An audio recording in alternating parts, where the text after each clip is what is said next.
lungs. We have categorized those diseases in 6 different categories, and I summarized different diseases among those categories.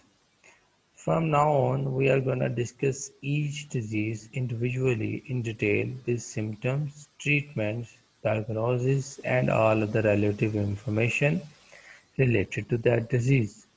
Today, we are going to study about pneumonia. Pneumonia is a very common disease which affects our lungs, and it usually occurs from one corner of the world to the other corner of the world. So you can imagine how common it is.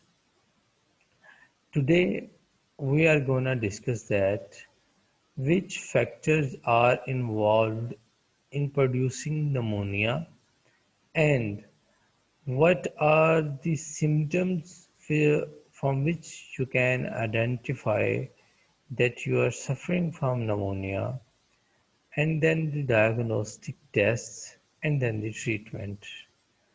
First of all, we are gonna see that causes of pneumonia.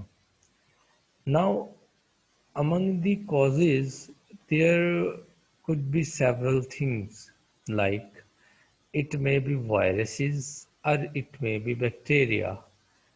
When you are talking about viruses, it is flu viruses, or you can call them FV.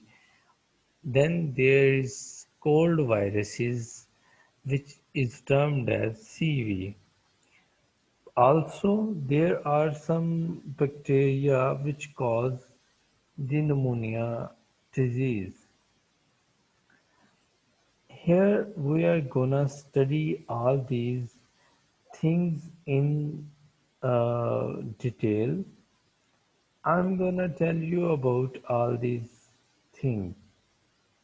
First of all, what are the flu viruses? Flu viruses are those viruses which cause flu in the human body, like they like influenza viruses.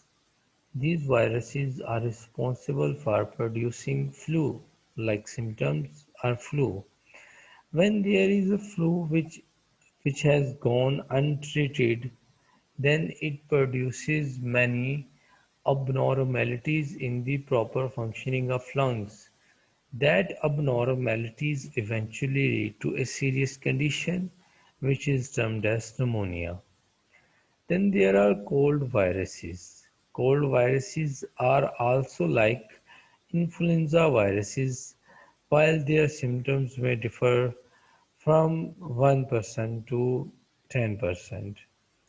So these viruses also affects the proper functioning of our lungs, and eventually they lead to the a serious condition called as pneumonia. Then third factor which we are gonna discuss here is the bacteria. Some bacteria also causes lungs infections. These lungs infections, when are not treated, subsequently lead towards the pneumonia. Among these bacteria, we can call them Streptococcus pneumoniae or Mycoplasma pneumoniae. These are two types of bacteria which usually produces pneumonia in human body. So, some people also get pneumonia from some other type of viruses, like there is a virus called as RSV virus, which is responsible for the producing pneumonia in kids, babies, and younger people. Then some people also get hospital acquired pneumonia. You need to understand that there are two kinds of pneumonia. One is the hospital acquired pneumonia, and second one is the society acquired pneumonia. These all viruses which we are discussing here are responsible for the society or community acquired ammonia. While there are some other viruses which are responsible for the hospital acquired pneumonia. The hospital-acquired pneumonia is much severe form than the community-acquired pneumonia, and it requires regressive treatment to eliminate the infection. So, moving forward, we are gonna see what are the symptoms. Here we have some symptoms which are associated with the pneumonia. First one is diarrhea. If someone has pneumonia, it can also lead toward the abnormalities in your digestive system, which produces diarrhea-like condition. A person suffering from the pneumonia can also suffer from the diarrhea, so it is also a indication combined with the other indications to guess that whether or not you have pneumonia. The second, uh, the second symptom here we have is the shortness of breath. Now, breath shortness is very common in all sort of lung diseases. This breath shortness is produced by the damage, the infection caused to the lungs. Such type of short breathing or in improper ventilation is produced by the lungs infections. So patient could not ventilate properly and becomes short of breath. The third symptom here we have is the chest pain. Why a patient develops a chest pain? It's a very interesting point. When someone's lungs are affected, when someone's lungs are under the attack of infection, those lungs start uh, producing feelings like pain.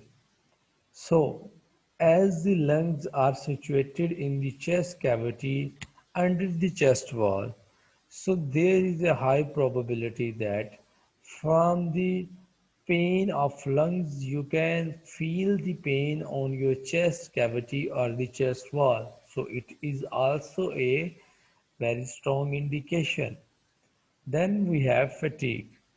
When there is no proper ventilation, there is no proper exchange of gases. When there is no proper exchange of gases, not much oxygen is diffused into our blood, and not much oxygen is transported to our cells and tissues of our body, which is required. So when there is a supply of oxygen less than the required, there there is a sense and feeling of fatigue. So that fatigue feeling comes from the uh, lower supply of oxygen, which is in turn caused by the improper ventilation in the lungs. Then there is a fever. Why fever is produced in pneumonia? It's very simple. When there is an infection in our body tries to fight with that infection. It produces white blood cells or the God cells which guards our body, and these God cells are called as white blood cells. Also, our body raises the temperature of our body so that it eliminates the infectious agents present in our body. Due to elevation in the body temperature, a person suffers from the fever. That fever usually helps in the elimination of the infection. Then we have a nauseatic feelings. Why there is some sort of nauseatic feelings? Because with the pneumonia, the GIT disturbances also produced. These GIT disturbances causes uh, causes our stomach and other parts of the GIT to malfunctioning, to some sort of malfunctioning. That malfunctioning results in the nauseatic feelings. There is also appetite loss. Appetite loss is also produced from the GIT disturbance when there is a great disturbance in our GIT. We are unable to uh, we are unable to digest our food properly. There is no as such digestion occurring in our body. As a result, we lose appetite. Then there is mucus production. When there is uh, pneumonia present in our body, mucus may trap into our airways. Because excess mucus is produced during the pneumonia, which blocks the airways, and it renders the lungs uh, uh, to not ventilate properly. As a result, patient feels difficult breathing. So we here see that how we can diagnose this disease. The diagnoses include following tests. First of all, a CT scan, then there is a bronchoscopy, then there is a arterial blood gas test, then there is a pleural fluid culture, then a chest X-ray, a sputum test, and pulse oximetry. These are all tests which are available for detection of the pneumonia. So, we are gonna see all these tests in detail. First of all, we have a CT scan. What does a CT scan do in diagnosis of the pneumonia? It produces very detailed and with minute details uh, images of our lungs. From those images, we can easily detect the damage the infection has caused to our lungs, and it eventually helps in the diagnosis of any sort of infection, including pneumonia. Then we have bronchoscopy. What does bronchoscopy do in the diagnosis of pneumonia? In the bronchoscopy, we usually check any sort of restriction or strain in the airways, or in the simple words, we check the blockage of airways. And such blockage is produced by the excess mucus which is produced due to the infectious agents. So, on the third stage, we have arterial blood gas test.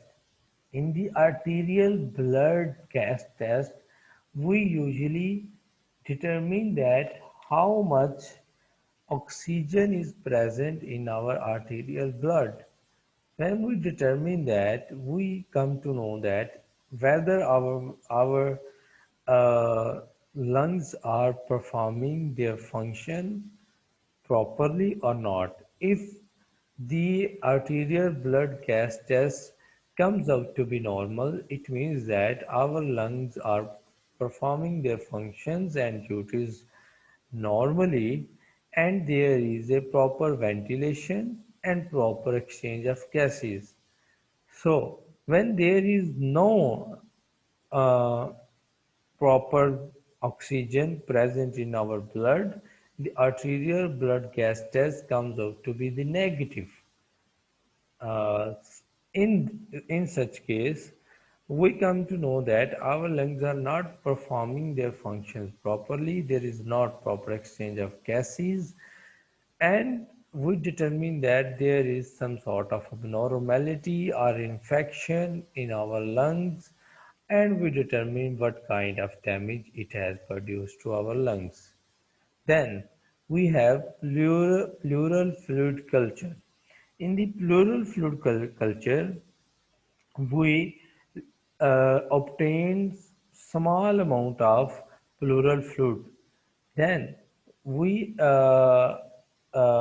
with that pleural fluid, we form a culture, a bacterial culture. We grow bacteria over it and see that if there is present some sort of bacteria in that or not.